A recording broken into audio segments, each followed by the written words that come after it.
Hello, guys. It's Retro Nerd Girl, and you're hanging with me today. I'm at the International Science Fiction Space Station, and Gargoyles Week 17 is here. It is the finale of the second season. It's wonderful.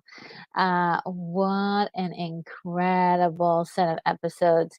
This is truly, truly outstanding. And before we go any further, let me see who is in the chat. We've got Kimberly is in the chat. Hello there. Let's see. Moonbeam is hanging out. Yes. Kimberly says, I'm doing my homework to the Gargoyles right now. Retro Nerd Girl. Oh, that's sweet. That was at about 3 hours ago. Oh, cool, cool, cool. Fresh, it's fresh in your mind. And let's see, lots and lots and lots of messages from between Moonbeam and Kimberly. You guys are just such good friends. And let's see, keep going, and keep going. Guys are so great. And Grumpy Old Ninja is here. Oh my goodness, I got one of the coolest gifts from Grumpy Old Ninja. Both Mama Bear Doll and I got a really awesome gift from him, and I should share it at some point. Before we get started, I'll share it. It's going to be um, it's really a cool drawing of us, and I think it was just outstanding. It's so great to see you, Grumpy, and once again, thank you so very much for that lovely gift. It was wonderful. I don't know. I totally made my day. Totally made my day. And let's see. Mama Bear Art Doll is here. I keep forgetting the art to leave out the art. Mama Bear Doll is here. So hey y'all. Yeah, so good to see you. So good to see you. Oh wow. Sable Phoenix is here. Just saw Sable Phoenix over at the Table Talk channel. It is such a great time to get over there and hang out with you guys. We were talking about the House of Dragons, and I love that show so much. I really do. I have some criticisms, but still love that show. And St. Dylan is here. Hello, St. Dylan. And let's see. Oh, I'm all the way down at at the bottom of the chat. This is wonderful. Yes, Mama Bear Doll says it's a really cool drawing. Let me see if I can find it really quickly without letting you guys see like everything I have in my. Let's see. Maybe I might be able to. Um, let's see if I can find it. Because there's two awesome photos. Let's see if I can get there. If you, in the last like 2 hours, well, the last 2 days I've had a lot of different. Oh, I think I know where I left it. Here it is. There we go. How do I get it on there?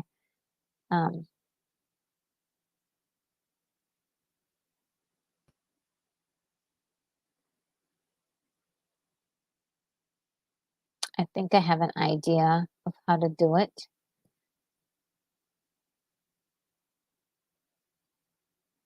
If I blank out on you guys, just hang in there because my computer. Oh shucks. Yes. Okay. I think I did it right. Yeah, my computer's working overtime today because it is. I just got off of another stream, and I think it doesn't know what it. We're like, Mommy, what are we doing? All right, let me see if I can get these two awesome pictures available for you guys to see because I think they're really cool. I think they're really cool. Uh, let's see, paste.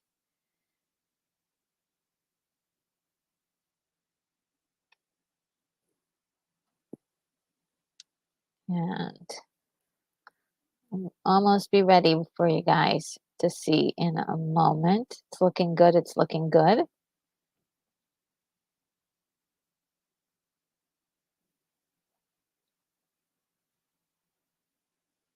Ah, oh, Grumpy, you did such a great job too. They're really, really nice. Um, and that looks exactly like me too. Let's see. File. Let's make it. See. Now I should be able to get it.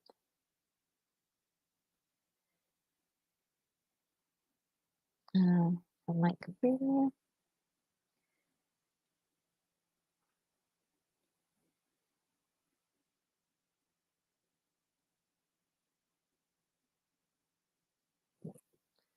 Let's see now. Let me see what's going on in the chat here. Any more things happening. Um, and Moonbeam says, well, not to get far off topic, but we should go do watch parties for Blame It on Rio 1984 and Cherry 2000 1988. Definitely Cherry 2000. Blame It on Rio, that one may be in a while, but definitely Cherry 2000. There's like a scene in Cherry 2000 that's really kind of disturbing though. There's a couple of them. And oh, okay, get ready, guys. Here it is. Isn't that the coolest? Oh my goodness, I didn't put it right. I should have made one too small, but that will give you an idea of those pictures. Oh, they are so cool. They are so cool. I love that you gave Mama Bear a fox eye patch. That was so cool. That was so cool. And yeah, loving it, loving it. Now,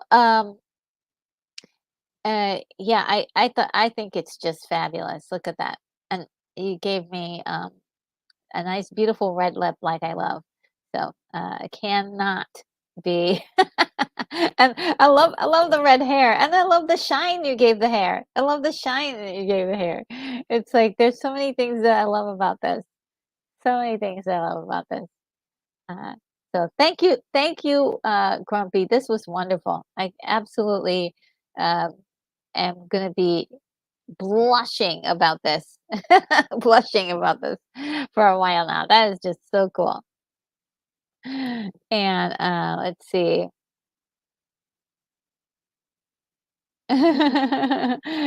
Sometimes, sometimes when I'm without, when I don't have my Zevia around, I'm like, come on, turn into Demona. Those humans. Those evil humans.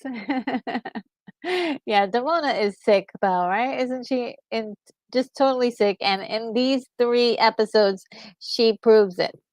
And Grumpy says, "Well, you are there as Elisa and Demona, Mama Bear. If that's supposed to be Fox and Coldfire." Oh, okay. That's what I was thinking. Was that uh, that was the mixture of the two, which is really cool. And Schwarzenegger, LL, I'm so glad you and Mama Bear like them. Oh, they're great. Thank you so much. I'm extremely honored, and that is really wonderful. That is just wonderful. I actually have like pictures to share with everybody, but I'll do that on the 4th of July artwork that's with me in it. And I love that. I love it. I love it. I love it. I just see. Moonbeam says, yeah, I understand about Blame It on Rio. The retro art is awesome. Isn't it great? And Bonzo Kilborn is here. Oh wow, hey, Sister Retro Girl, hail Mother Retro from the spaceships above the planet Earth. Yes, thank you so much, Bonzo. You're so sweet. And Kimberly says the picture is cool, isn't it? It's really nice. It's really nice. I really like it. It definitely captured, um, definitely captured us, and I totally see myself in there. Here I am, and there's Mama Bear. This is great. They're really cool. I love it.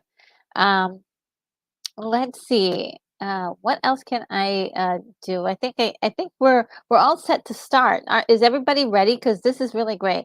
If I'll press play and put on the talk and get us started. Let's get started. Okay. So 5, 4, 3, 2. We're back this week for week 17 to look at Hunter's Moon. And I can't wait to, let's see if we can get it all up here. Hunter's Moon, part 1. On the previously on, they say that there will always be a hunter. And we know that the last hunter was Macbeth. So we're like, okay. I thought that was all settled, but it obviously it isn't. Xanatos is also in the previously on, thanking Goliath for saving his son, and Demona we see dying in the fire, or we'll say dying in the fire. So the first thing that we see is the recap of the 994 AD, which is 1 year before the spell. Yeah. 1 year after. How did it think? It would this situation happened after the attack at Castle Wyvern. She was, okay. I think she was already aged a bit. She was already aged. Gilgon Game is in the barn as a young boy. He interfaces with her and she scratches his face and blames him somehow for it. It's like, this is what you humans get. And it's like, what? You're insane. And so, yeah.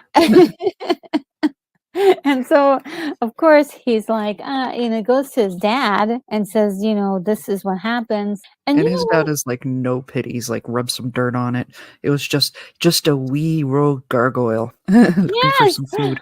And I was like, wow, making it sound like it was a bunny hopping through, Yeah. He has absolutely no sympathy at all for him. So he's just like overtaken with anger and just like, I'm going to hunt that demon down for the rest of my life. I think it's funny. Like both him and Macbeth wind up coming to the same conclusion for Demona. Yeah. with different perspectives, and I can't help it. I couldn't help but notice that in this episode. For some reason, I don't know why it finally caught me. Like, he's been calling her a demon since day 1, like before Macbeth did. Macbeth has has many great reasons for his situation with Demona, but yeah, Gilgungane, you would think it's a light offense. Someone scratches your face, that's going to make you mad, but you're going to dedicate your entire life to hunt. A bit of an extreme reaction. The amount of times I've been scratched by cats while trying to rescue them, or just because I live with them. Yeah. I have never gone that direction. Yeah. It's just kind of it's a wild conclusion, but that is his motivation, and it is an infectious one because it seems like hunters are just growing out of, nowhere. We have some nasty thugs rob a train and the gargoyles save them, but the people are still afraid of the gargoyles. Lisa's on that train and she's wearing that blonde wig again, like I was going to point that out because we originally see them on the platform, and they follow her onto the train, and she's in that blonde wig again, acting all timid and all of that. I'm like, what are you doing? Yeah, what are you up to? And do you really the wig and all of that to fish for thugs? I mean, come on. Yeah. But yes, sure enough, they get on that train and they are nasty. They actually take down the thugs, but still people are freaking out that the gargoyles, they're not even paying attention that the gargoyles just saved their lives. Oh yeah, So, and on the train, of course, is our favorite couple, Margot and Brendan. oh yeah. That woman has like 9 lives. I thought she died in the last. She's died in so many of them. Like Oh my goodness. we like you and I, you just aired the City of Stone, and she got her arms knocked off. I know. How did She she fine. recover from that? She that's the real secret of this show. Somebody needs to study her. Well, see, we're coming on up to season 3, and I noticed in season 3, not season, yeah, season 3. Well, she might be in season 3. We never know. Which I don't know. They've been all over the place. They were even in, I think it was London was one of those places, or even during the boat trip that the 3 of them were doing, they were still all over the place. Yeah, we have a lot of those returning characters, and like the jogger seems to always get my attention. And now with all of that, the chief decides to assign Elisa a new partner for the day shift, not the night shift, but the day shift, which is like, oh no. I know. Lisa's originally like not having it. You're breaking up a good team, and objection. And soon as the chief opens up the door, all goes out the window. Oh yeah, her new takes partner.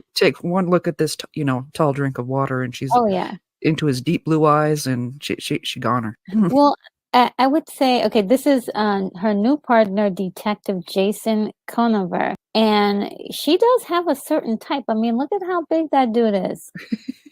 That's a huge guy. Huge guy, strong jawline. Yeah.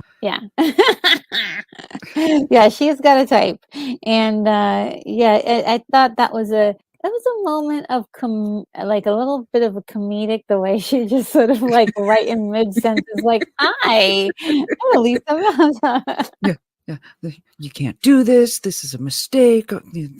And I forgot exactly what I was saying. Yeah, it was really great. And so I thought this was interesting. But as soon as I saw this guy, I was thinking, what's going on here? Did you have any questions about him showing up suddenly? A little bit. Yeah. And that's just, it's probably just the longtime TV viewer in me. Mm-hmm. With a long running show like this, you don't get a character like this introduced for just the fits and giggles. Exactly. Yeah, exactly. Like that every little thing counts here, and more so than other shows. Yeah. So that kind of perplexed me for a minute. I was like, how did he get assigned from where? Like, who is this dude?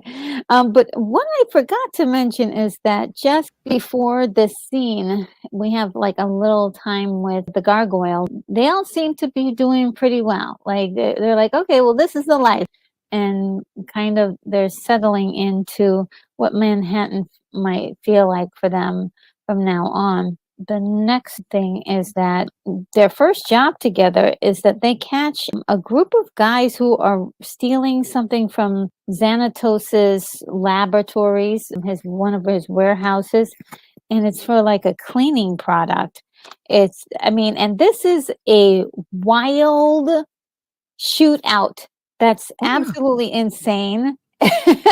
And Jason is like really good at his job, but at shooting and just they're really, really doing the most. And finally they get the bad guys, but it was one of the best action sequences I've seen in for a shootout. It was like, wow, what is this? Yeah, we don't get a lot of shootout type stuff in this show, because normally it's Goliath is one side of it, and he doesn't do guns. So to see this was actually a little nice, Mhm. you know, Yeah, yeah. It did feel sort of like, like a cop, like an uh actual cop show. yeah, cop show. It was really cute. And I was impressed. I was like, "Ooh, Jason." Um So was Elisa. I know she was looking too. She was like, "Wow." Oh yeah, okay. So the name of this, and this is one of the sequence where we see the jogger again. He just shows up and then he disappears. Yep. But the item that they're looking for is the DI7, which is like a canister of disinfectant. Yeah, and Yeah. it's sort of like, okay, why do these guys want this disinfectant? That's weird. We learn it's a disinfectant when Bluestone goes and talks to Xanatos that evening, and he's like, "I have no idea why anyone would steal that unless they have like a really dirty house." Well, it's Demona up to her tricks, but we haven't quite gotten there yet. Demona is hiring a personal assistant. Her name is Robin. She looks. I was like, first of all, I was trying to figure out who she looked like. At first, I thought she looked like Owen, so I was kind of skeptical. But that was just a theory that ended up nowhere. She says that and this is for the company Nightstone. So Mhm. she's sort of gotten this company together and Well, they did talk about that when they were in Paris. mhm, Her and yes. Thalog set this Yes. whole thing up. Yes, yes, yes. They have this company that they both shared, but since he's gone, I suppose it's all hers now. And she's really over the top as a boss. A man comes into the room and asks and tells her about the situation with the DI7, and she really lights into him. It is it's kind of cool seeing her do like the Xanatos, being the Xanatos of the story for a minute. But this situation kind of um, she gets rid of everybody, and basically she turns into the gargoyle because of sundown, and then she's like, if you want something done, you got to do it yourself. So Yeah, basically, and she turns to the camera, like she when she's turning, she's facing, looking out the window, and then all of a sudden she just turns around and goes, "You got to do it yourself." With respect to the artists on that one, that whole animation thing that moment was a bit cringy, and that look on her face just I don't know. oh At least give us man, a reason why she's turning around and, like, instead of breaking doing the whole, fourth wall break, which yeah, they've never done in this they've series. never done. Yeah, they never did that. So I thought that was interesting. And if anyone could have gotten away with a fourth wall break, it's Puck. Oh Puck yes, should have. yes. So the next scene is of course the one you described with Matt Bluestone visiting Xanatos, but that gets nowhere. It was still, a funny moment because, Bluestone's doing his thing. Just make sure your house is cleaned, Hmm. and Xanatos is, like, looking at his son going, "Alex, can you say harassment?" And the kid gurgles, he's like, "I knew you could." That So was cute. adorable. Yes.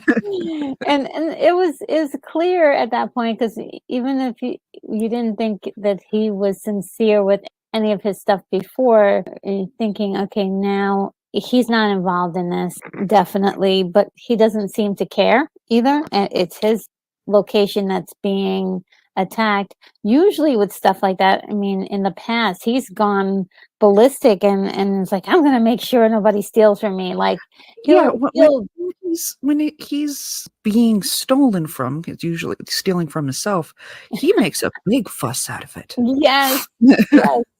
So I was like, why doesn't he care? And he's a dad now, so his Yeah. priorities are a little bit different. And doing the job is very surprising to me that he's being so, you know, so active as a dad. So I was like, okay. So actually, kind of adorable as a dad, actually. Yeah, yeah. You know? I didn't expect him to be like that. It really took me for a loop. And the next thing is, of course, Elisa goes to the clock tower, and she gets the gargoyles to keep tabs on things while she's off duty, because you know she's working the day. Now at night she's got to be off duty. She can't be on the streets, and so they Plus, have she to. just did a double. Yeah, yeah. So I mean, the fact she didn't crash in the towers is amazing to me. I know, I thought she would, but she's really pushing it with the day and night thing. And I think she did that once before, but I don't know how she's doing it. I just don't. I don't know how she's doing it. And We've then, already established we don't think she sleeps. yeah, we don't think she sleeps. And a reporter actually goes to Xanatos' place and questions him about gargoyles. He ends up getting to pretty much nowhere with Xanatos, except for he drops his pencil and picks up a piece of stone, which is like gargoyle skin when they break out of the stone in the evenings. It was very interesting. He would know what that was. But also, Xanatos uses one of his surveillance camera to catch him doing that. And he's like, what's going on here? So, Well, yeah, this guy appearing out of nowhere, a reporter from WVRN. And as soon as he says that, I'm like, really? yeah, it's Wayvern. Did nobody catch that in New York? Like Xanatos of all people should be like, yeah, we're from the Wyvern News. yeah. It's one of those obvious ones. Yeah, I thought, I was like, who's this guy? So we got this weird girl, this weird guy, three and brand new people, yeah, 3 brand new all showing up characters. at the same time. And guess what? Yeah. Now the gargoyles go out, check the 2 locations that Lisa was told them about, and of course she absolutely gushed about Jason as well, which there was a bit of jealousy on Goliath's part. Yeah, It's like, that what's was. going on here?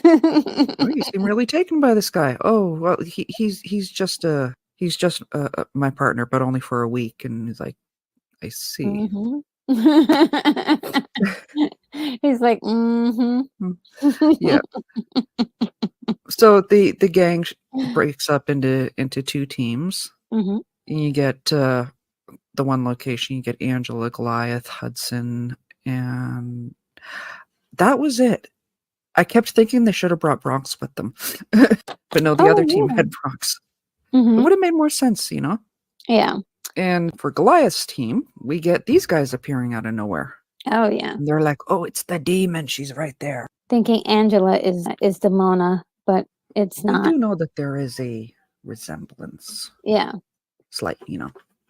It's only when everything is over that the bigger one says, hey, that wasn't actually the demon. And because he's been the only one who's seen her, actually. Yeah. So Angela's hurt. Demona breaks into another one of Xanatos' locations for more of those canister. She's interrupted by the boys. That was one of those ones that I just couldn't help but laugh at, you know? Because they're like, oh my God, somebody's coming up. Just everybody, shh, be quiet. In a cloak, tail hanging out the back, you know? And they're like, oh, I wonder who it is. She rips the door off. They still have no clue. She rips the steel door off. You still have no clue. It's not until she turns around. They're like, Brooklyn shouts like at the top of his lungs, it's Demona. Well, there goes the element of surprise. I know, right? And she just starts shooting. She's shooting to kill them. Okay. Not just a warning shot, keep them back. She's shooting to kill them. And so I was like, Demona. And prior to that, they had thought that she had died. for us, we found out about that a few scenes back, but for them, it's sort of like, oh, it's Demona, fight for your life. Like, we know why she came back and how. Yeah, and so it doesn't matter what she's doing. They're gonna try to stop her. She's doing something, it's got to be bad.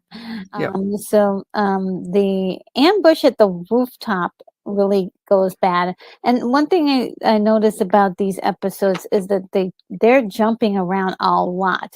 Like Yes. they go from one scene to the next, to the other scene to the next, a lot more than usual for everyone who's watching. That's something we're Doing this, going. we are not doing this, for any other reason than this is how it came out. Yeah, we're just following the way they presented things, and it goes really bad, and Angela actually gets hurt and she falls off the rooftop. The two hunters say that at least they got the demon, but the other hunter says the hunter leader, who is a huge guy, Yeah. hint hint hint, says that it was not That's the not her. demon. Yeah. And then Just side note, these hunters, mhm. they have thick Scottish accents. Yeah, they do. And that is so okay, so yeah, we're gonna get to We'll get back to that. that. I just wanted to emphasize that they I have love very the thick fact that Scottish. you mentioned that because it's very important because of some details later. Um, Now, Demona, let's see. The next one is Demona. She's just completely savage about this and just wrecks everybody. She blows up the van that most of them are hiding behind, and Brooklyn looks at Lexington. He's like, go help, those two." Rips the door off of the car, and he's like, "I'm gonna stop her." At least he's trying, you know what I mean?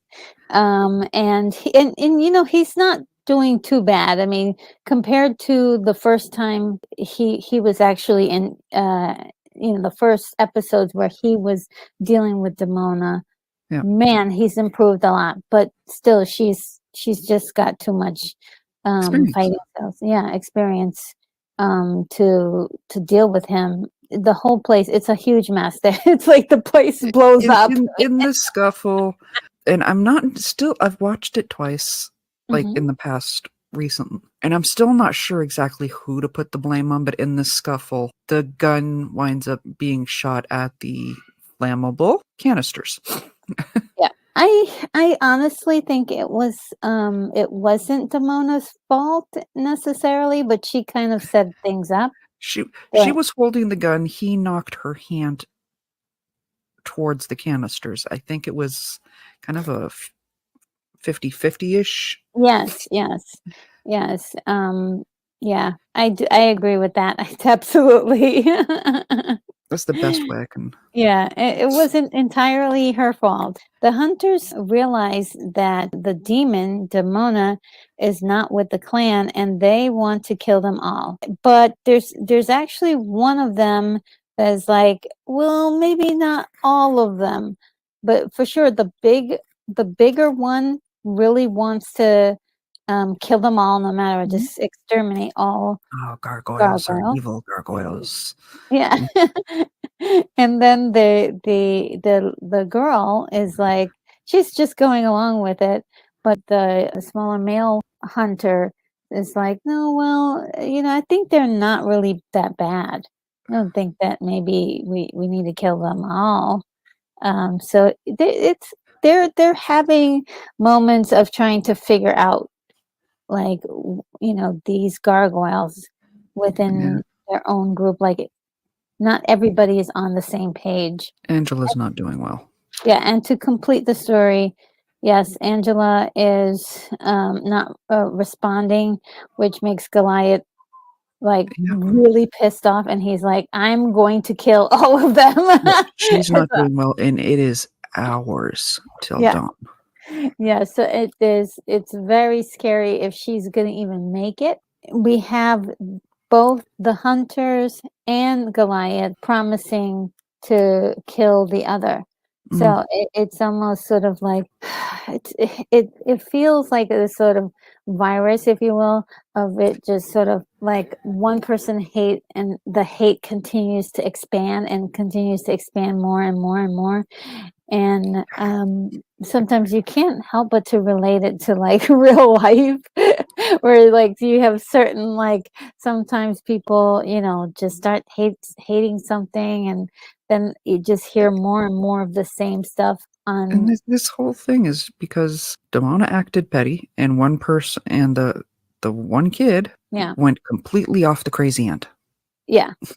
Now he wants to kill everybody, and is most likely, I would say, responsible for the deaths of those other gargoyles that Demona met, because basically through all the actions of all of the people trying to be hunters, they ended up killing those innocent gargoyles in the process. So this is just a hate train that's just needs to end Yep. desperately. Desperately, desperately. So the next one here is season 2, episode 51, Hunter's Moon Part 2. We have a previously on, which is basically recapping the episode, but I love this picture right here. It's really, really nice. This was Venice, yeah. Yes, this is Florence, Italy, Florence, Italy, yes. I knew it was Italy. 1495, and it shows us one of the hunters came very close to taking down Demona, and he promised that all of the generations after him would hunt gargoyles until they were all dead. Just makes no sense. Yeah, she broke into a library. Mhm. They don't specify whose. My first thought automatically was Leonardo da Vinci. I don't even know if the time is right. Ooh, I don't know why my head went there, but I'll buy it. yeah, not sure if the era the year is right for that to be true, but Mhm, I'm just going with it mhm, because it's full of books, and she mhm. pulls a tablet hidden out of a shelf. Oh yeah, the Medici tablet. Really cool. I was like, okay. I love these little things where All right. and she knows how to get these items, which is really awesome. Loved it. Love that. And boy, again, that action sequence of him flying on this flying apparatus And and that's shooting probably at her. why I thought Da Vinci, because that is Mhm. one of Da Vinci's designs. Yes, yes. You're absolutely right. I didn't even think about that. I s- Um, I it studied would work. I studied art and stuff for, Mhm. and his stuff was absolutely brilliant. Oh, yes, it was. Mm, He invented so many wonderful things that it just goes to show again how they're, like actually thinking about, like, okay, what would mhm. something in this time period be, built would be like? Because this apparatus was really interesting. They even had sound effects that felt very authentic to go with it as well, which I thought was really cool. I Um, do take issue with one scene. I loved it, mhm, and I didn't at the same point. mhm. When she goes and she pulls out the tablet, she says, "Revenge is truly a dish best served cold." Okay, the Star Trek fan in me loves that they threw that in, Mhm. but you should have thrown it into a modern time because that's a Klingon quote. Oh, yeah. Yeah, I heard that was I was hearing that yesterday. It's so funny you bringing that up. The next thing is, of course, Angela is like she's about to die, She but, does the gasp and everything. yeah, Like, yeah, and I thought, I was like, "Oh, no. She pass on?" "She'd." But, Elisa comes into the room and does, CPR on her Another and brings reason her why back. her crashing at the clock tower would have been a good thing. Yeah, Just oh, you're so right, yes. That would have been perfect. So yeah, she does CPR, resuscitates her. You would think, okay, we got Angela back, no fouls, she's okay. No, well, it's close to Goliath is dawn. She will be okay. yeah. Goliath wants blood, and so does Angela. I mean, Oh, that and was a it's surprise. funny. He goes right from hugging her and thanking her, going, "Oh my God, thank you so much, you rock," to "I'm gonna kill them." Yeah. Yeah. Literally turns around and go after going, "Thank you so much, you're the best thing ever," to "I'm going to kill them." Yeah. Yeah, and so and yeah, and it surprised me that Angela was right there with him. She says, "I want some too." I was Oh yeah, like, when she wakes "Whoa!" up in the morning, yeah, she woke up on the can of whoop-ass side, Oh, yeah. side of the bed. Oh, yeah.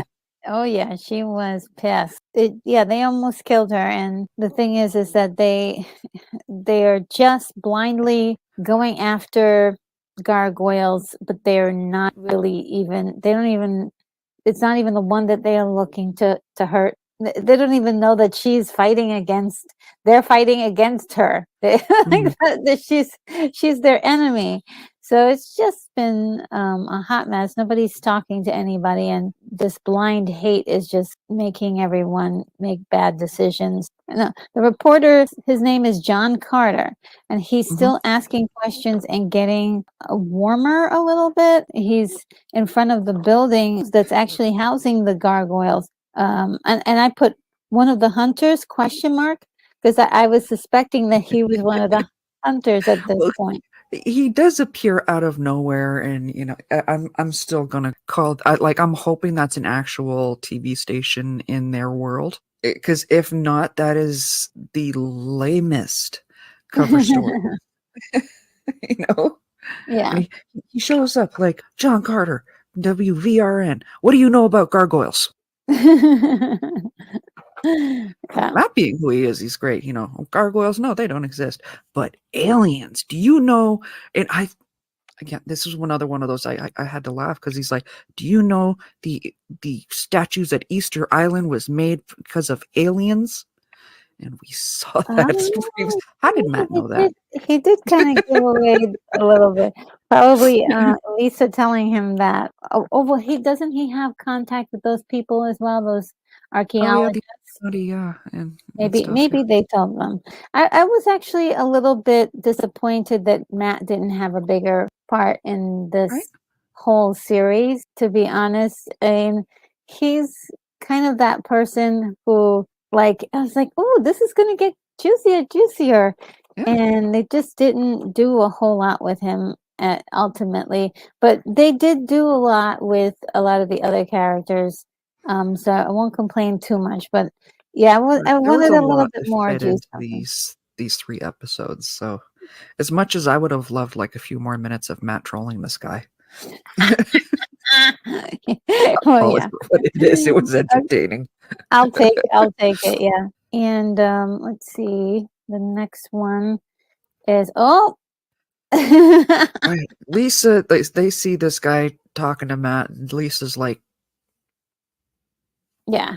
going past, running to the car, and he's like, "Did you not want to get asked about gargoyles? Yeah. Let's just get to the site." It seems like there is some cross ground between them. They've been through stuff and have, they're Yeah. working through issues or whatever, Yeah, because he but looks at her and he goes, "Okay, what is it really?" Like, no, there's something on her brain, and she dances around and she's like, "A friend of mine was attacked last night and almost died," and you know, yeah, he's got something going on, so he doesn't really reveal it, but there's something she can tell. So they're getting there's like definite sparks and oh yeah, attraction. they pause on those like Lion King Disney eyes, if you know, you Yeah, know. yeah, and I thought it was really quite cool. Like I usually don't see this in cartoons, so I was like, oh, what? There's Yeah, attraction and stuff like that. So yeah, Demona in her human form.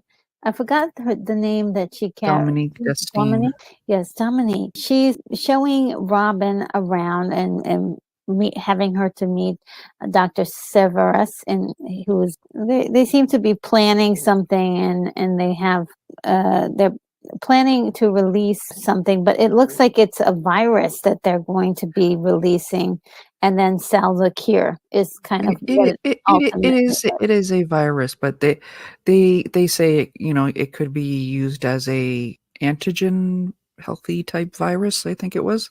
Mhm. And Robin's like not missing a beat. She's like, well, or it could be attached to like a deadly virus, and you know, could wipe out like half of the humanity. And either way, it's going to be fun. Yeah. So so Dominic is like, "Oh, you'll be fine here."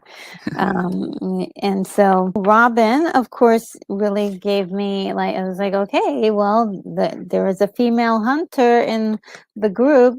Perhaps Mhm. she's one of them. It's not hard at this point to put it together. You get these three people showing up out of the blue all at the same time, and you also get these three hunters showing up out of Yeah, the blue. yeah.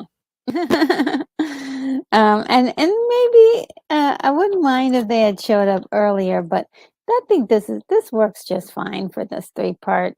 This was the episode we were supposed to Mm. get their reveal anyway. We were supposed to episode or the first part was pretty good, I think, at keeping it kind of.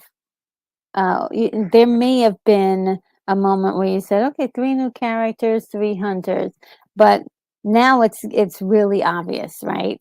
Yeah. It's becoming more and more obvious that who they are. Yeah, there she is. They make a pair. I wonder what it would have been like to have all 3 of them plotting and doing wild stuff for a few episodes. Well, Jason kind of weasels his way to an invite over to No, she Elisa's invite apartment.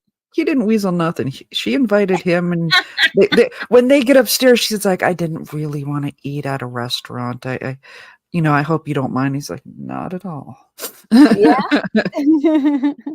Then he kind of slips in a kiss, and nearly as soon as they got there. So I was like, what? Yeah, he went fast. But look who's Of at the course. window. It's Goliath.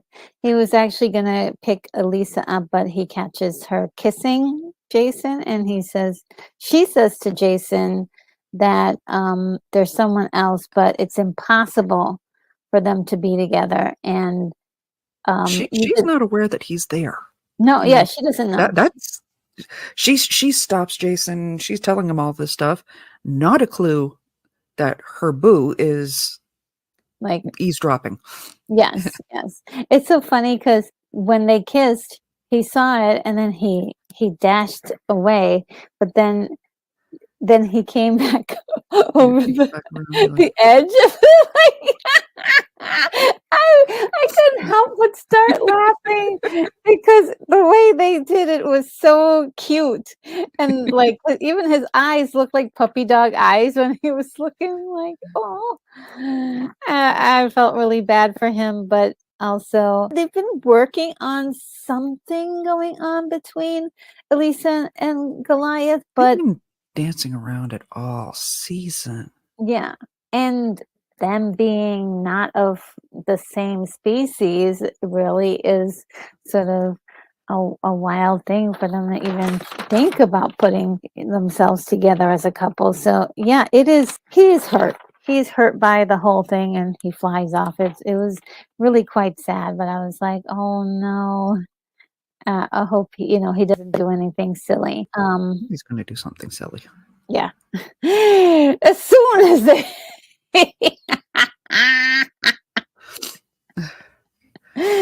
what does he Yep. do? Well, Oh, he spots the airship. yeah, they specifically knew that they were kind of um, teasing, Yeah, or they were. yeah, and the gang that's flying with him, they're like, "What are you gonna do?" He's like, "I'm just gonna talk to them. I'm just gonna talk. I'm just gonna kill them." It's gonna just rip their arms off. And yeah, that's really crazy. So the hovercraft is basically bait to get the gargoyles to attack. And basically, once they're on board, they're all kind of like not really aware, but it is he's so blind with vengeance, right? Goliath is blind with so much vengeance that he cannot see that he's walking into a trap. Yeah, And no so kidding, like, and of course, as soon as they get in there, who do they run into? Demona. And he starts attacking Demona Yeah. immediately. He's like, "Why are And you here?" "Same reason you are, dingus." yeah. Oh gosh, it was beautiful. I loved the dynamic between them. And because like finally, I mean, I think for her, finally he's on her level, right? But Of this blind hate. yeah, they finally getting to that. And, she's like, "Well, these people, they have been chasing me for centuries." And he's like, "I don't believe you." And that's when they drop out, go believe her. Of Yeah. course, they wind up capturing all of them because they're skilled. Yes, No they shade are. whatsoever. They're skilled. And they know all of the ways to attack, and they kind of Yeah. are a lot like Macbeth in the way they have all the technology. They're really, really good. There And there so must be some sort of, like, anti-gargoyle training academy or something. yes, these are their weaknesses. You hit them here, here, and here. Use electricity. And yeah, they lock up the gargoyles. And so the question is, I was like, okay, well, where's the third guy? If we didn't know where the third guy was, he's got his mouth attached to Lisa. It's funny because, like, even in, like, locked up, they're still arguing. Oh yeah. And until, like, yeah, this moment right here, until they get to this, and she's like, "Oh, they're just after me. They just want me. I'm just gonna, you know, I'm always trying to kill them, and they never stay dead." And, Goliath goes, "They almost killed our daughter. They will pay." They will pay. And again, it's that flip.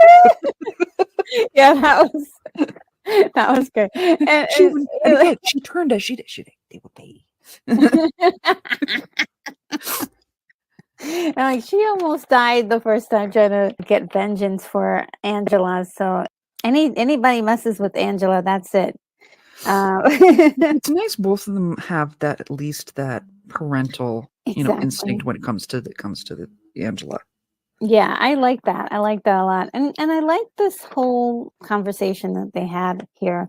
It felt like for the first time they were on the same page, even though I wasn't in love with the fact that Goliath, again has this blind vengeance. There's still something really nice about the two of them working together in a weird way. Angela, this is what you could have had if mommy and daddy stayed together. This is where we officially learn that it's them. Oh, okay. One thing I forgot to mention is that Demona doesn't even actually know why the hunters keep going after her. That's what they were arguing about when Goliath mentions. He's like, I don't know why they're crazy there. And he's like, they almost killed our daughter. They would pay. She was like Yeah. dismissive of them. Like, I don't know why these people are so obsessed with me. Yeah, she just like doesn't take responsibility for anything, so she doesn't even know. But I can one thing, understand why she wouldn't know in this case, because it was some random stable boy for yeah, her. yeah, yeah, Just some random kid. He's yeah. the one that went completely bat-crack crazy over it. Oh yeah. Instead of moving on with his life. But not only that, like all of his children and all of like they didn't have to get like, oh God, my Well, dad is, it wasn't his children. you It's know? because Duncan Yeah, Duncan. took the mask after Macbeth's That's what I'm just oft thinking that these killed some kids gang. are all royal. Yeah. So Uh-huh. Duncan took that and passed it on to his son. Yes, his son went on, and I suppose did his son take the crown? Yeah. Well, you remember that they'd mentioned that when they had addressed because Macbeth's son didn't make it. Yeah. That's Yeah. they said that. When the Weird Sisters addressed him, just straight out of Shakespeare, Hmm. you know, hail Oh to yeah, your Duncan, son will King be of king. Scotland, father of the future king. Hail Hmm. Macbeth, King of Scotland, father of the future king. When Macbeth died Hmm. the first time, his son automatically became king. Hmm. But we know his son didn't live. And that was Canmore or whatever Duncan's son's name was. Okay, so yeah, these are his descendants. Yeah. And the gargoyles manage to escape, but they separate. And while they're separating, Demona says, "Hey, give us a few days or something, or what? What Yeah, did she say? Like a day?" Goliath is like, I'm gonna go kill them now. She's like, I've waited 500 years. You can wait 2 days. Yeah, so she's planning something in 2 days. Now, we already know Nobody stops and goes, why. repeat that? Yeah, what you plan? What are you planning? What do you Okay, mean what do you mean you've waited 500 years? yeah, yeah. Um, so this is where, yeah, and this is where we're not sure why Goliath decides to trust Demona, Because he's and born what is with vengeance. yeah, and why he doesn't question what she's going to do in 2 days. But yeah, something she's planning, and we know, the audience knows, it has something to do with this virus thing. She's most likely going to do something to hurt humans, and so we're like, okay, what's That, happening? that's her standard MO, you know? Yeah, hold on Wake one up, have second. coffee, plot to kill all humans. Jason returns, and it's something about the way they animated him here. I almost didn't recognize him. I was like, Yeah, that's no. the same actor. So, but he is pissed. It's like, you lost them? Yeah, he is on like some other tip of like insane like anger. John is like, I don't know if we should go, but It seems like they Jason is actually are like, using their actual first names. That's the part that's killing me. yeah, yeah. So yeah, they obviously must have the same last name, but they use different last names Because for, ain't nobody Beckers like this, except for siblings. yeah. And the only one that seems to be like level-headed and smart about everything seems to be the girl, Robin. I don't And know. John seems to be fairly balanced at this point too. yeah, Robin has a slight devious side to her. oh, I'm not going to trust her. she's dangerous. She's dangerous. But she's the one who kind of takes this whole thing apart and puts it back together again, as far as like figuring out the surroundings, because she locates where She she put a tracker manages. on him. Yeah, she puts a tracker on Goliath, and How she many times you manages. for this? Yeah. Like Goliath, like he gets all the trackers, doesn't he? Seriously, I think he's up like 3 or 4 at this point. It's Yeah, I think so, how because many times? How many times are you going to fall for this? And you need to start like paying attention. and Robin explains that Demona is Dominique, and Carter says that he thinks that not all of the gargoyles are evil, but now they'll be working as a team to fight against the three of them, He's since like, we I heard kind of them put them all together. talking. Yeah. I think we made them. I think we made them their common enemy. Yeah. My bad. And so yes, they decide to attack the clock tower, and it's pretty awful because this episode ends here. and we're like, Also, like, 'cause what he happened? sees Lisa going into the police station, Mhm. getting ready to go in for work, and he's like, "No," and gets on his air scooter thing that Yep. we were supposed to have at this point in time, and I'm sorry. Hover And cars and scooters. he zips through the police station, goes and catches her, and Jason tries to stop Elisa from being a victim of whatever's happening here. Very clumsy work on their part to just attack, and there's like tons of blow people up a in the building. police station. Yeah, there's tons of people in there. My thing is, why, you know, the police station, if it was being attacked like this, definitely it should have been somebody going after that hover vehicle. But I digress. But That's one of those things that drives me crazy. They yeah, blow up that the police station. Everybody blames the gargoyles. yeah, like Not they the were living up giant there. floating ship that just appeared right outside of or the guy with the flashy bike that zipped through and was seen by like a dozen cops. Yeah. Yeah, I mean, it's plain The as gargoyles. day, and it just ends here, like, to be concluded. I'm And jumping ahead, sorry. oh, no, but that's fine. I mean, it ends to be concluded, and it's like, what? And this was one of the only episodes where it felt like I think in all of the three-parters, it never felt like it was a cliff, really like a cliffhangery, too bad of a cliffhanger. But this one really felt super cliffhangery. All right, so we have Hunter's Moon season 2, episode 52, part 3. Yeah. And the previously on, it just goes over everything we've seen. And we get another time travel. We're going to they don't really say what year, do they? I don't think But I have that listed. no, they don't really, but the 3 kids is our current day hunters.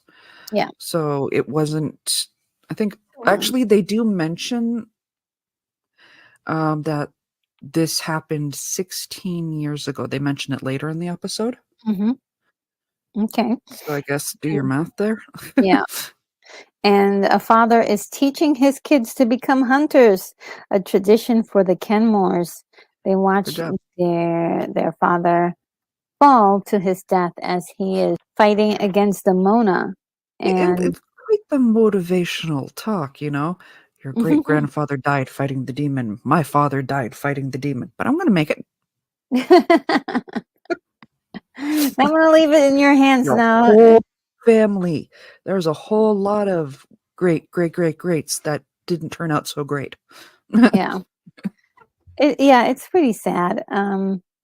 And useless. Like, why did why did those Okay. people uselessly die? So yeah, that's really quite sad to see that it keeps going. Then we get back to present day, and Jason rescues Elisa, and As the father is, giving this wonderful pep talk about the history of his family with the demon and how successfully each one of them is landed. Demona is showing up to Notre Dame, and she presses some sort of button or something, and part of it opens up, and there's this cute, tiny little itty bitty gargoyle statue. oh yes, I thought that I can was see cute. why she wants, because it's like this big and it's adorable. Yes, a must-have for Oh a yeah. collector. Yeah, so that has something to do with some of the storyline later on, but I thought it was really interesting that every little bit of the way where she's collecting things for It's some her little you know. collection, she's also fighting the hunters. Very very cool, Yeah. um, interspecial kind of And adventure. they see their dad getting tossed off the top of the cathedral, and it's you could get that I believe I can fly. Nope. Yeah, no, it's dramatic, and I mean, what kind of sick person would, allow themselves to be killed in front of their children Their as kids, I motivation to know. become hunters? But this is also how we know that Jason knows what she looks like, because she got like Mhm. swoops right in front of him. Yeah, and he's clearly, the leader, and I think, yeah, it's very interesting, this story with these kids.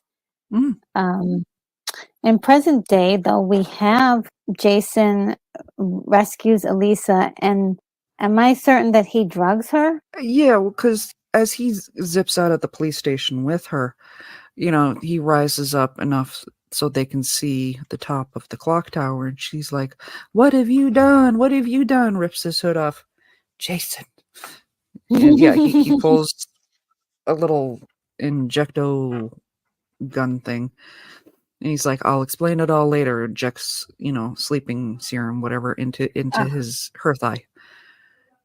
oh my goodness. And it's fast acting.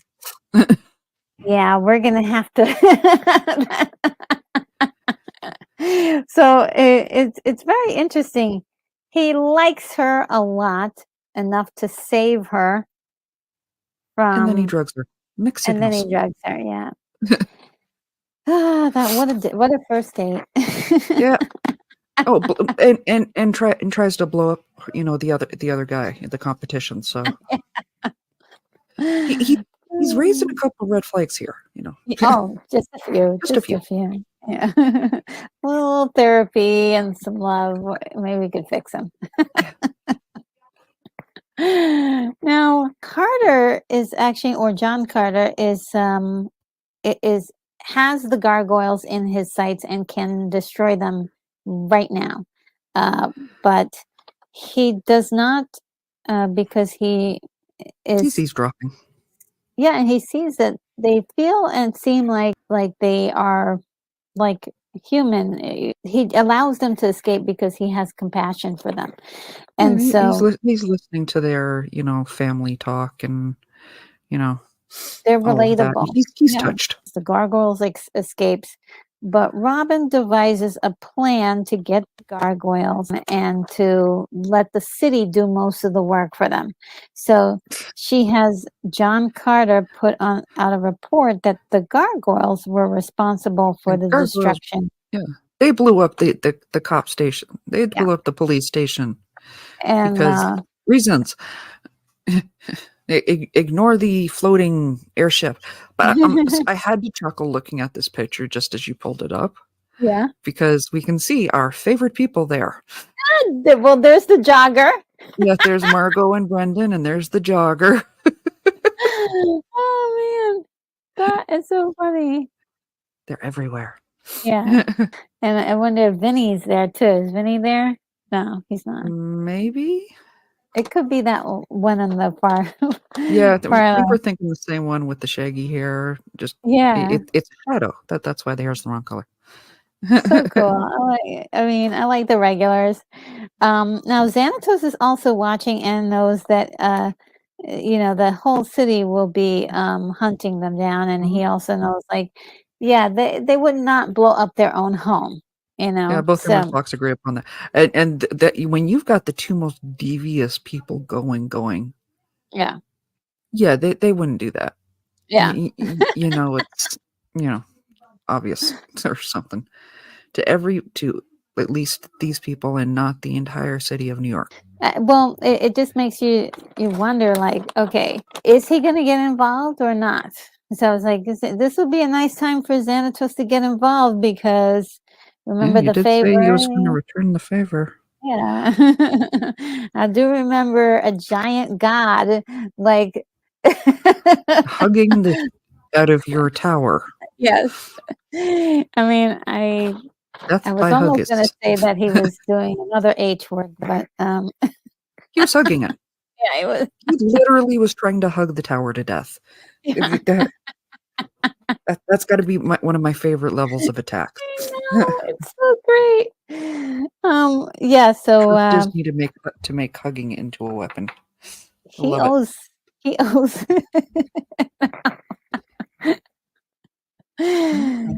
and it turns out that Elisa is fine, and I was like, oh, good. Jason She's took her. pissed. Yeah, she is pissed. Jason took her to her house, and Elisa, Matt Stone. Is yeah, they see the broadcast too, with the captain in the hospital, and Lisa and Matt are going, it wasn't them. Clearly, it wasn't them. Mhm. Like, well, who do you think it was? Like, it was, I don't know, maybe the guy that drugged me and left me in my apartment. Yeah, yeah, and Logic. Matt pulled up some files that their father died 16 years prior He's under not a cop. mysterious circumstances. So she, they're able to do a little bit of sleuthing. At the same time, Robin breaks into the lab and gets a message from Dominique to take a few days off. Robin, Life is so fleeting. yeah. Robin steals a disc of some sort, and Elisa is trying to talk some sense into Goliath at the same time to stop him from going after, he's still on a vengeance path, Yeah. which is really annoying at this point. You're like, come on, Goliath, you're the gold standard. You know what I mean? Everyone at this point is going, maybe it's time to let it go. Yeah. And Goliath will not listen to reason, and he goes out on his own, and he gets Lexington to give him directions from a little earpiece to get the hunters. He also has the tracker, so they use the tracker and turn the polarity on it so that way they could find the hunters. But once they get there, they have to reverse the polarity in order for the hunters to find them, because he can't find them where they are. Yeah. He also gave orders for nobody to follow him, but You all stay here. And they're like, yeah, okay, sure. sure. Goliath lures the hunters out and they attack, but he's not alone. Broadway gives Elisa a lift, but also helps in the fight, which he really needed. In fact, all of them should have been there, but True. it would have been much easier. And Elisa gets in between Goliath and Jason and goes over the waterfall, which is really a moment you're like, what? Did Elisa die? And in reality, the answer would have been yes. yes, Those two would have been completely turned into oatmeal. yes. But yeah, so we are not sure at this point. Robin and Carter are collecting themselves and believe that Jason is dead. So they think he's dead too. It is now turned John Carter into an insane sicko. He is now like, I need blood, vengeance for my brother. They all must be killed. I should have killed them when I had the chance. Yep. And it's like, what? Okay. How did we get to a place of compassion to completely blindly hating it? It really didn't take much for him, but Robin Finally decrypts the disc. Yes. Well, it's basically Demona admitting that there's been 500 years in the making for this crazy scheme of hers, that on holy ground on Hunter's Moon, she'll recite a spell written on the Medici table, and of a fulfillment spell. And it is going to bond the chemical disinfectant DI7 with the CV1000 carrier virus, killing all humans. And the gargoyles will be the only one left because she's going to have a protection spell over them. At this point, this is the only proof that John needed to completely see? Yep. He's like, see, the bad guys. See? If I had killed him when I had the opportunity, Yeah. we'd still have our brother. And it looks like Jason saves Elisa again. Mhm. He really likes Elisa, and it's the only thing that's turning him back towards like Yeah. a more realistic point of view. Because he went from insane to like, okay, maybe the way I've been carrying It on was a things, getting people little hurt. harsh. Yeah. Just a little. Just yeah. I mean, so it was kind of nice that he has a heart somewhere in all of this. The On Hunter's Moon, the gargoyles are now hunting the hunter, and the people in the streets are like, "Oh, there's gargoyles! Do The something gargoyles about are going to blow up another building. it!" With And their laser so, eyes. That nobody actually says that in there. I'm just having fun with it.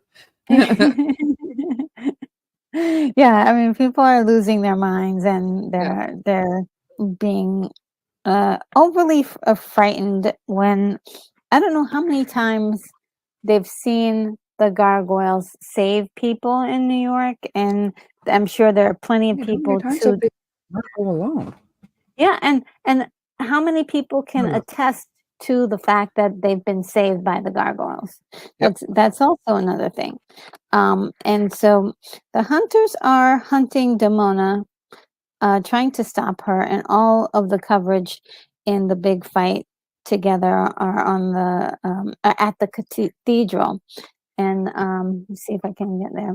And it is a spectacle of what happens to this cathedral and how they like destroy this cathedral and all of the different fights and things that happen in this. It's really big. But And and of course, everyone's going, "Oh my God, it's the gargoyles! They're going to destroy it! They're going to destroy the city!" Completely ignoring the giant hover ship that crashes into the cathedral. oh yeah, and that thing is that was a spectacle, for sure. And that's one of the things I have to say about the show is that, like, if you thought about this as a cinematic moment, I mean, incredible, because we Yeah. have Demona running and this ship like actually coming bursting into the stained glass cathedral of all of this beauty, and just wrecking it. Like, oh my god, it's insane. As we've been saying, John Carter is just like way more into killing the gargoyles, Norian actually crashed, and his whole thing, he's the one who crashes into the cathedral. Robin is like, could you just hold on to yourself? She's kind of like taken aback by the way John is acting. He's out of control. And they're now wearing some sort of mech suits that are like really intense, and they're ready to do battle with the gargoyles. And luckily, all of the gargoyles are there to fight. But this leaves Demona to do her worst because she is about to recite the spell. And fortunately, Brooklyn is there to stop her. And so, again, here we have another moment where Brooklyn, in the beginning, we remember he had no He was chance simping. of. Say that again? He was simping for her. Who, Brooklyn? Yeah, originally. Oh, yeah. But I mean, as far as him fighting her, he Oh yeah, could not get a hit in. But she now, beat the snot out of him. yeah, she did, and now he can actually go a little bit with her. Not totally, but he can actually like get a little bit up on her. So it was kind of interesting that he was able to at least like stave her off for a few minutes, because she was really ready to do this Yeah. whole thing. Goliath is about to destroy John Carter, rip him limb from limb when Lisa comes in and stops him. That guy is really crazy. Um, see. He goes from "I will kill you" to "You're alive. I'm good. We're all good. We cool." Yeah, because Jason shows up and stops Carter, but you think that would be enough for John to be like, "Oh, okay, well, I'll change my ways. You're alive. That means that, the fight's over. Maybe we can, Mhm. you know, have a family and like enjoy a normal life." Yep. No food. But in the kerfuffle, Mhm. John actually shoots at Jason, which, his He last was words aiming were, at Goliath, but Jason did the no. yeah, he does the same thing Demona does. Instead of Yep. saying, "Oh, it's my fault. I've taken this too far." He goes, "Oh, it's your fault. It's Yeah. the What have I gargoyles' done? fault." What have I done? What have they done? How do you get? Where where did you jump to? What have they done? It's not like Goliath picked up your brother and went, "Woo, woo, Yeah, you get yeah. me." Which he could have done easily. He could have easily, yeah. It's really crazy how delusional he is, and many of the characters though. He's just too far over the edge. You like literally have to hit him over the head in order to get him to stop. Yep. And so Demona has said most of the spell, but only needs to shatter the glass of poison. And only the idol is the thing that protects the gargoyles from the fate the humans are going to have. Yep. So Goliath does a very smart thing. He destroys the idol, and Demona's like, "Oh man." He's like, "You kill the world, you kill us too." It's incredible. Yeah, so Demona goes to the rooftop and the gargoyles follow, but the police are outside just shooting at gargoyles like, They're nobody's shooting at business. the Makes no sense. Yeah.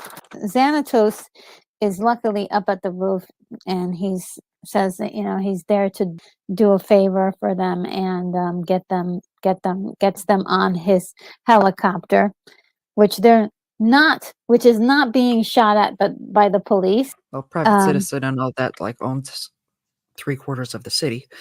Yeah, and obviously must be invisible, because and Jason, unfortunately, he's paralyzed from the waist down. And Elisa says that she'll do everything for him that she can, but she tells him that there will always be someone who will always come first. And she's of course talking about Goliath. She's at this point making a conscious effort to make him her special person in her life, which is very nice. I mean, I don't, Yeah. the details we'll sort out later. And Elisa sees Xanatos, and he has promised her that the feud is over. Goliath saved his son and also the world. So that's one thing. But while she was there and he was being all sweet, I wonder if she could have just said, "Hey, okay, you do something for my brother." Right? Yeah. Now about my brother. Yeah. Can we make it so he doesn't cough up hairballs anymore? It's kind of putting a cramp on Thanksgiving. But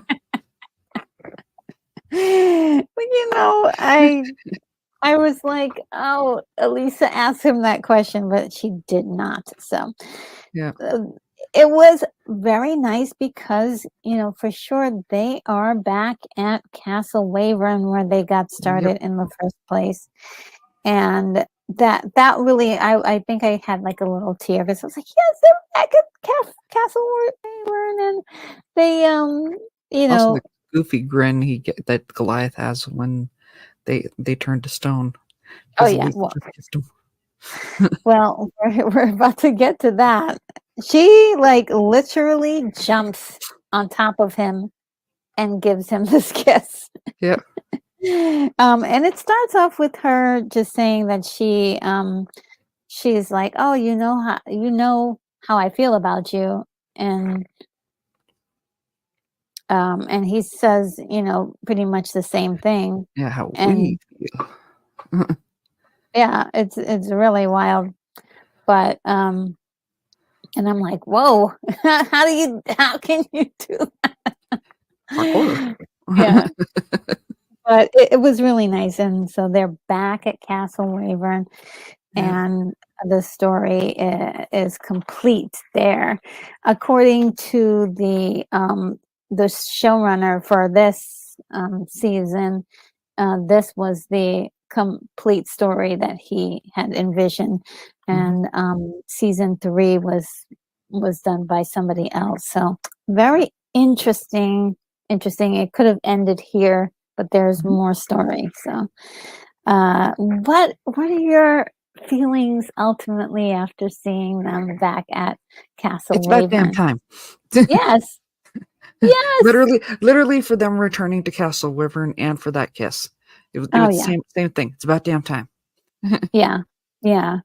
I mean, season 2 really took us on an odyssey, and it was so beautiful, like, going to all of the different places, all of the different characters that they hung out with, and I wouldn't mind something, of, like, all those characters coming back together again somehow, but I also felt that, you know, at the finish, I was like, you know what? This was really great.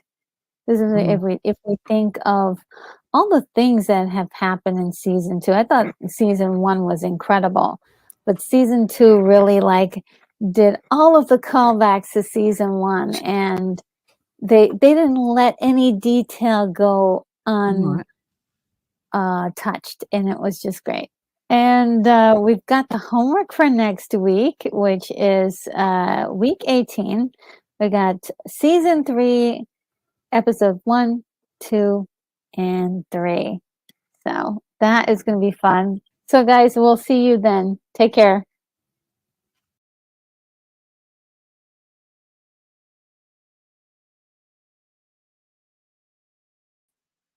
All right, guys, I'm back. Yeah, that was so good. There were so many moments when I was just like gut laughing because of some of the things. A lot of the things Mama Bear said were so funny.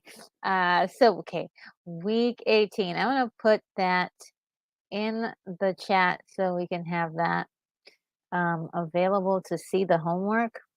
Just write it down really quickly.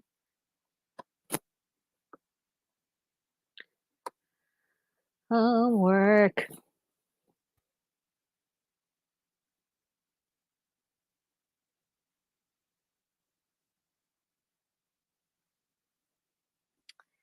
And yep, here's the homework just for extra. This will be beginning season 3, and I don't want to give anything away, but there was actually some really good episodes in season 3, but season 3 just was a much shorter season than season 2, and we had a whole new situation going on, and I'll explain or the video that we did for season 3, well, we explain everything and what happened. But they are, um, it just it wasn't the same. It just wasn't the same. And yeah, there were just some things about it. But I will say there were a couple of episodes that were just really like, like great job. Not bad. And, for those reasons, I would say, like, those are the memorable ones that were really good. Um, but, there were quite a few. We'll get to it when we get to those, we'll break down everything that we thought of season 3, and it's really intriguing and good stuff. If you love story like I do and like how Mama Bear Doll does, you're gonna be interested in this. part of it, because when we kind of accented exactly the differences between season 3 and season 2 from the point of view of the viewer, obviously, but also why it there were some moments that just didn't hit as strong as the previous one. So we do have commentary on that. I think it's very important. It's just as important as covering the awesome stuff. Also, if you guys get a chance to do some binge watching and catch up with us, because I think it'll be a lot of fun for you to take a look at this series. It's just a wonderful series to enjoy, and like I was saying, season 1 is just amazing. All of the stuff that's in season 1, they do not leave it on the table on season 2, and they utilize everything. And they in season 2, you get a full uh I would say flavor of storytelling that's just remarkable. And so that's one of the reasons why I'm so glad that Mama Bear Doll came, said, "Hey, look, you need to see this, and we need to go over this together." So it's really awesome. This is a unique situation. I usually don't do this on my channel, but this has just been an incredible experience, and I really definitely thank you, Mama Bear Art Doll, or Mama. I keep forgetting. I want to throw art in there, Mama Bear Doll, and we are just having, we had a blast, as you can see, for season 2. So, yeah, let's definitely. I want to read some of your comments, just a few here. Stable Phoenix, so great to have you in the chat. You were just wonderful. Says, I remember the feeling hollow that this was the series finale, because it was so good, and such an obvious lead to a third season. Yeah, yeah, they seem to feel like, I think right after this, definitely a feeling like, okay, we know that there's more, but also not really knowing like what that was going to be. And they really needed the original creator to actually come up with some more stuff. Now, the original creator, I believe that he has a comic book out. There's some other comic books that are not by him as well. So there was an attempt to do things without this creator, and um, uh, they really fall flat with the fans. The fans really want that creative work uh, from from uh, the original creator. So it was really tough. I believe they were using a different studio, and so many other changes that we noticed along the way. So yeah, that was really great. Again, this is the homework for next week. And Grumpy said, Gargoyles is generational, so it could run 10 season and still be good. Well, you know what? There's still a lot of story that can be told in the world of the gargoyles. We have all of these other gargoyles. We've got characters like Pendragon and Macbeth out there. Like, well, what's going on in Griff? I was like, what's Griff up to? So there's a lot of characters to play with. I just um you know, I was hoping that they would utilize those people in season 3. I won't give any more information. And some people you do see, but we, Mama Bear and I had better, a lot juicier ideas than what was presented. Okay, let's see. Um, and okay, yes, Kimberly says, well, I was hoping for a 4th season. And yes, look, a 4th season wouldn't have wouldn't have been bad if the original creator came back for it. So that's the whole thing. It's like, if he was gonna really do the same thing he did for the first 2 seasons, then sure, bring us a 4th season. But I'm not sure if um, yeah, Mama Bear sums it up right. I think we're okay with not having a 4th season. And if they're gonna try to do this on their own and not bring him back, Also, the voice actors, there was a whole bunch of stuff going on with that. That was just seemed a little odd to the ear. Let's see. And Moonbeam says, as a preemptive to let us know about the season 3, humans know that gargoyles are in town.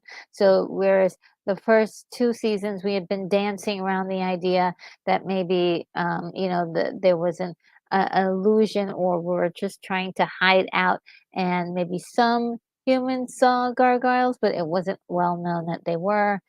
And there were a couple of times they were like, "Oh yeah, they're robots." It was just there's so much malarkey around it, but now for sure people know that the gargoyles exist, and um, they are in the city. And Seal Phoenix says Hunter's Moon parts 1 to 3, and the episode where Lisa got shot accidentally have put the series right up there with the original Batman TAS in the 90s greats.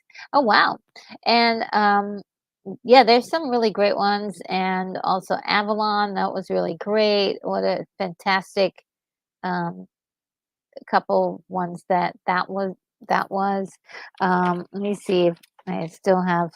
Oh, the City of Stone was really amazing. And the Gathering. Oh yeah, the Gathering. Can't forget about the Gathering. Okay, the Gathering was something else. Um, and let's see.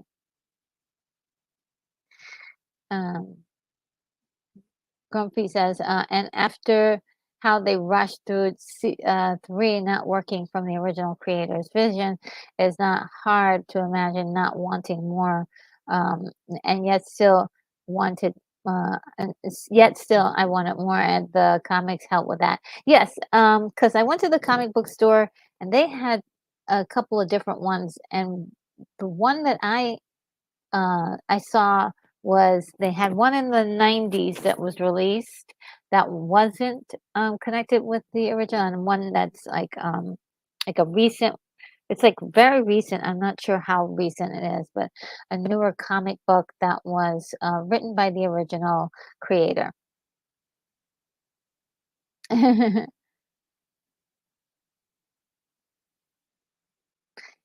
Civil says, almost nothing could match Heart of Ice or Penance to Dream or similar episodes except for Gargoyles. Ooh.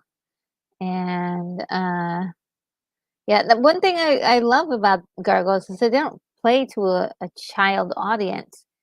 The audience is not a child. It is a grown up. Except for there were a few moments in season 3 where it's like, oh, they think that we're 4 years old. Or maybe they were instructed, hey, you gotta make this a little for kids a little bit. Oh man.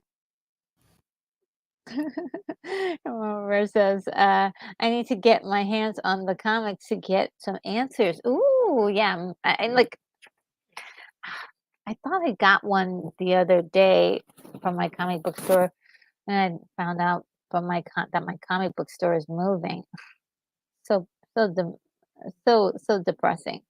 Um, but they're not moving that far, but I do like my comic books stores near. Okay, like my comic book stores near. And Lance Chapin is in the chat. Hello. And let's see. Everybody's saying hi. Oh, by the way, Stunt Brat was here. Wanted to say that also.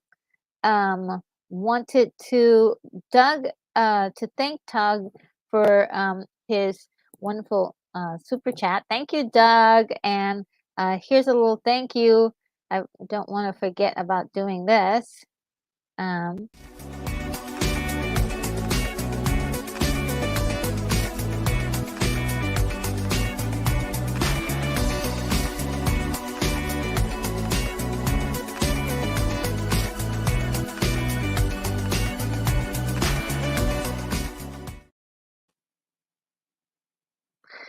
And Moonbeam says they wanted it to be enjoyable for parents and kids. Yeah, yeah. There were a few moments that went a little too kiddie for me. But I think it consistently Gargoyle season 1, 2 through 2 did have that mature edge to it, which I loved so very much. Oh my God, Sable Phoenix, you are so kind. Says I disagree. Gargoyles does play to a child audience, but in the best way. They focus on how the storyline feels rather than the logical way it could happen. Thus, it's faithful to Shakespeare. Oh, yeah. I mean, I thought the reason why I would say from my point of view, where I w there's quite a few shows that are just so patronizing, right? And just like, "Really? Are we doing that right now?" Like, and then when you get to some of them that are just, like, out of the gate, just purely kiddie, right? Like, I would say Masters of the Universe, and we're going all the way back. Masters of the Universe is, and that was done in the 80s, was very kiddie. It was because you had your PSA at the end, and it was like, do good, don't do drugs, don't, be good to everyone, don't steal, don't tell a lie, that kind of stuff. With simple moral aspects. And whereas I would say definitely gargoyles for me felt a little bit more grown up in the fact that I inters interspecies love. And we're talking about like people dying. Like there are like characters that actually died on site. It was really crazy. I was like, did this character just die?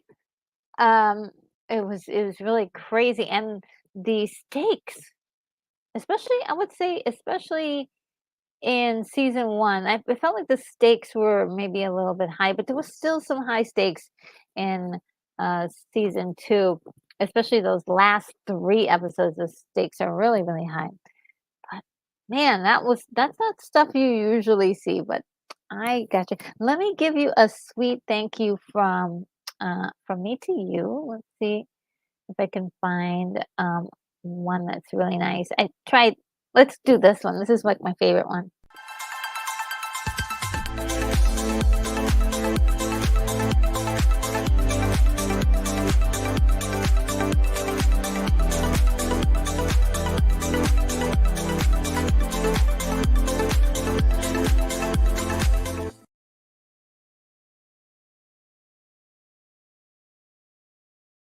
Like, I love the music in that one. Uh, and again, thank you so very much. This really helps out the channel a lot. Thank you, thank you, thank you. And Grumpy says, Retro Nerd Girl, there is a new series of Gargoyles comics that looks good. Yeah, that's the one I am thinking of, and I believe I can't remember this guy's name, but the creator said that is his true, like, more true to his vision as far as like where he wanted the storylines to go, and just completely disavowed the third season.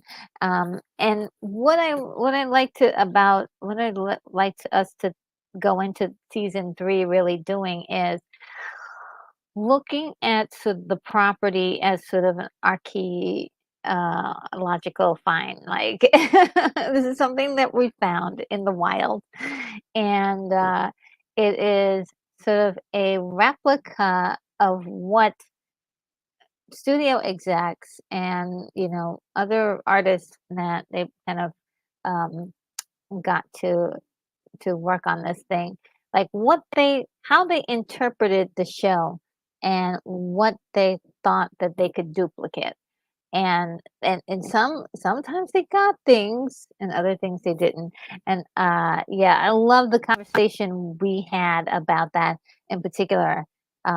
It's actually really good. And let's see. And yes, I think I got that one already.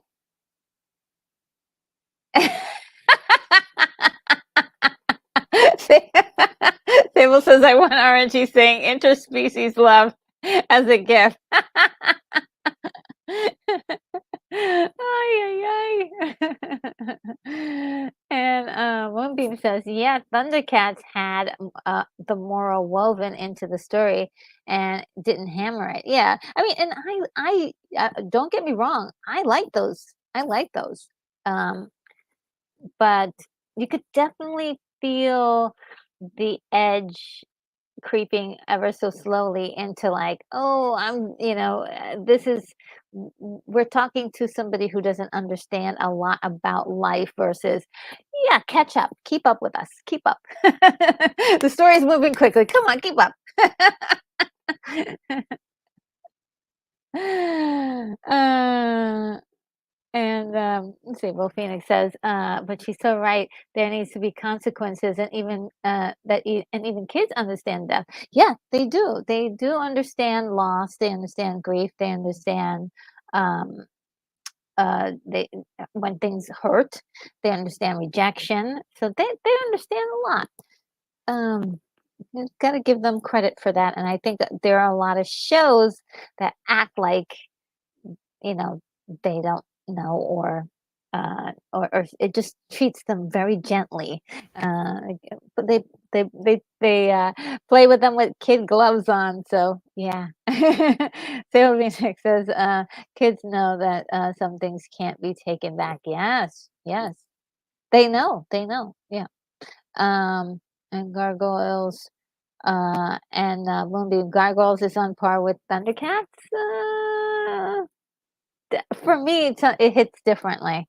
Because the Shakespeare element is just like, yeah, they're like poetry, Shakespeare, and all sorts of cool, like Arthurian tales. Like Thundercats don't have those things. It's like, thunder, thunder, thunder, thunder cats.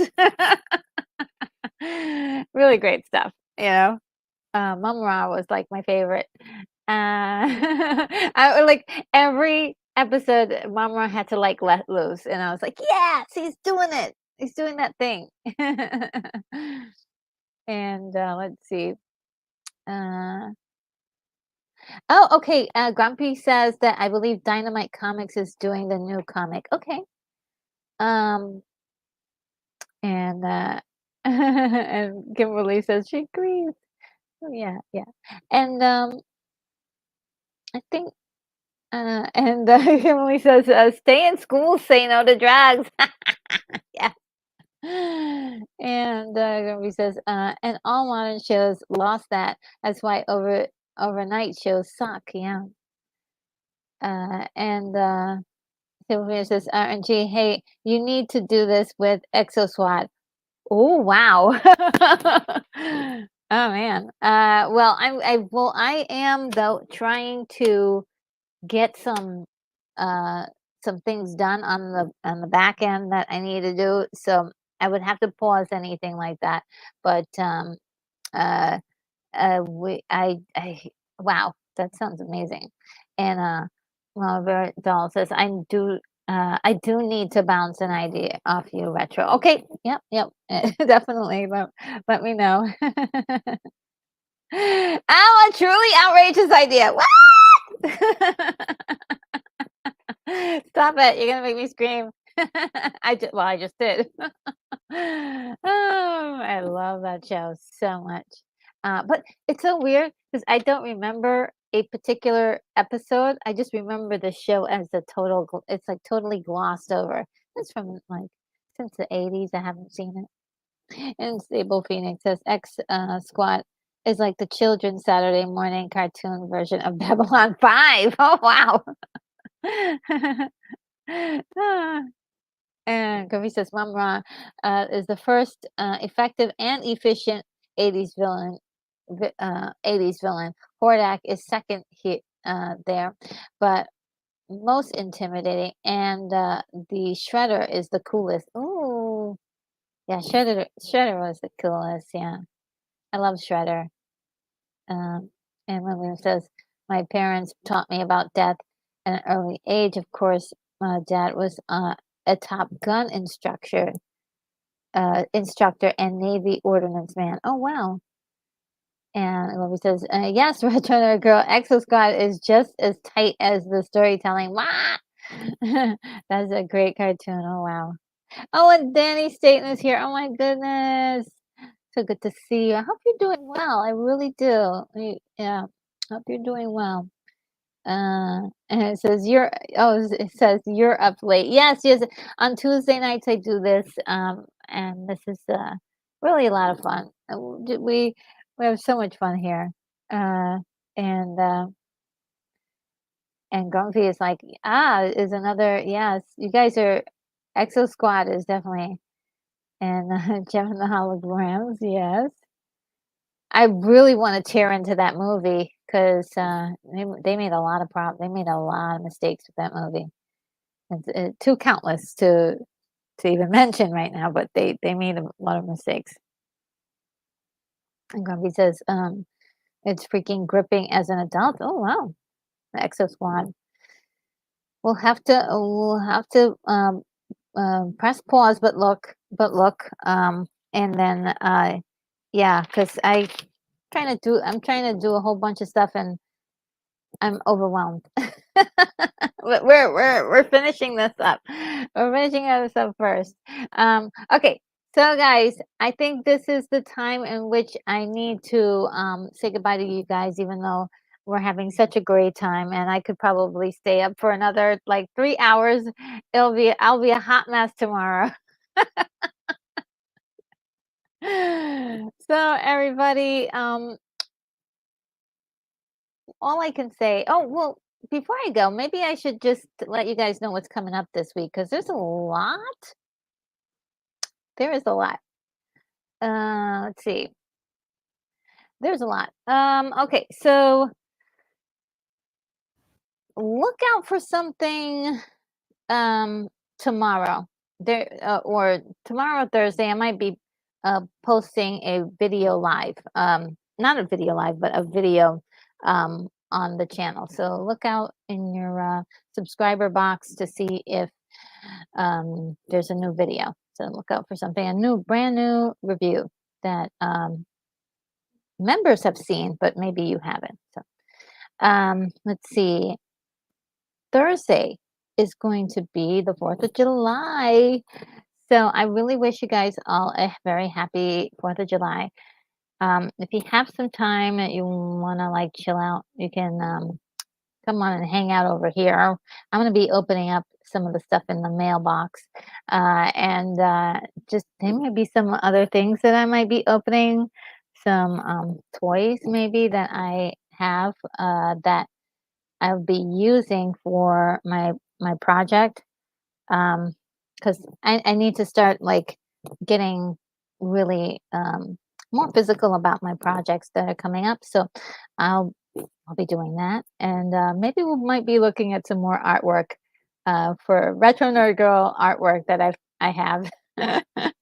But just as another like before we go, let's admire this. Let's admire this. Isn't that awesome? Just I just please. That is really awesome. Thank you so much. This is really amazing. Thank you, Grumpy. I'm just blushing and also really grateful. Thank you.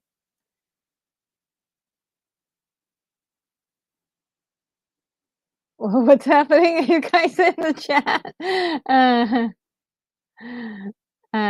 Let's see.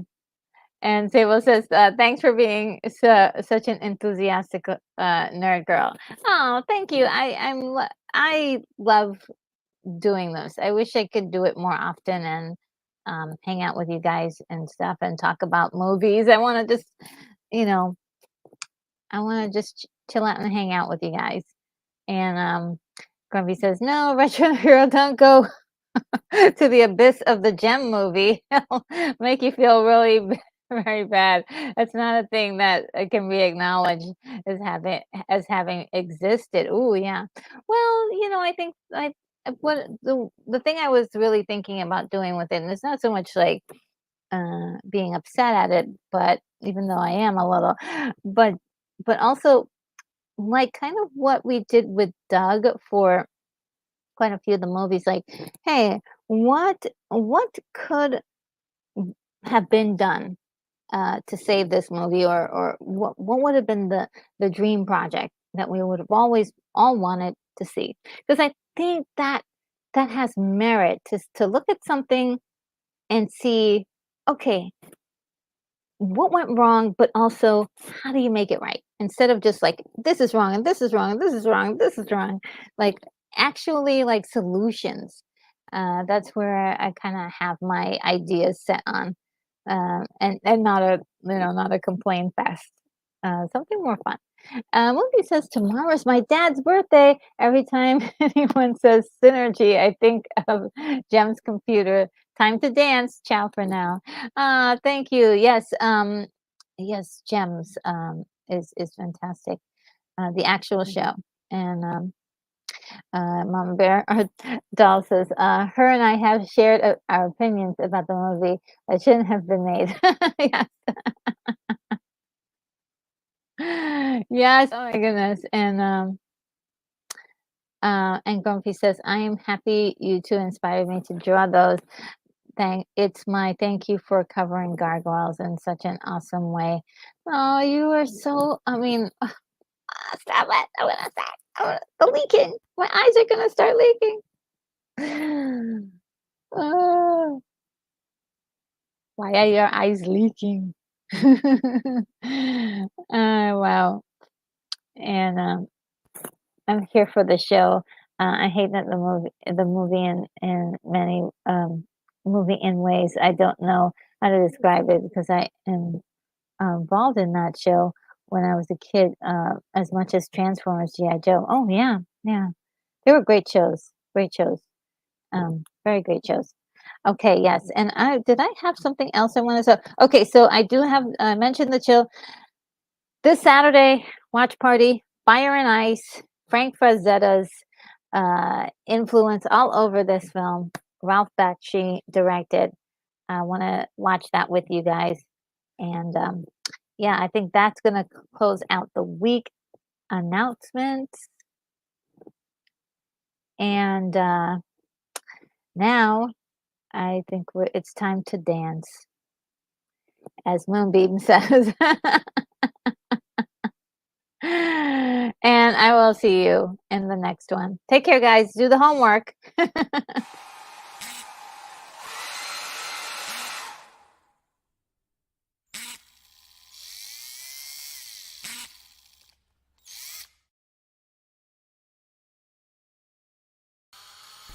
Retro Nerd Girl, you are clear for takeoff.